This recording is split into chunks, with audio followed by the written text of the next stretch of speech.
T'as des mecs qui écoutent ça et les meufs qui écoutent ça. Donc après, ils arrivent tous les deux en couple.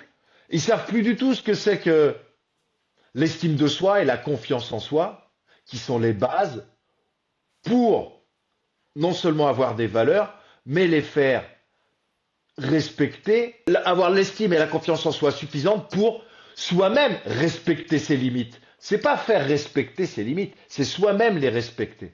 Parce que la plupart du temps, qu'est-ce qui se passe dans un couple? C'est qu'on arrive avec nos propres valeurs, et on va parler après, j'imagine, on va dire ce que sont des valeurs, etc.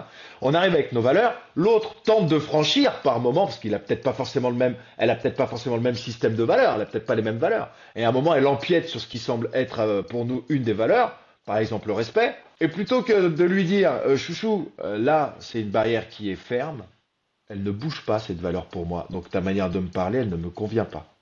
Si t'es pas capable de me parler avec respect, c'est pas la peine qu'on soit ensemble. Si t'es pas capable de me respecter auprès des autres, c'est pas la peine. Plut- Plutôt que de dire ça, ils vont, le respect c'est important, tu dois me respecter. Pourquoi? Parce qu'en fait, c'est une peur qui s'exprime. J'ai la peur de quoi? La peur de ne pas avoir les cojones suffisantes pour être stoïque et ferme à la fois, calme et ferme à la fois sur cette barrière-là, au risque de demander à l'autre de partir ou de la voir partir de son plein gré.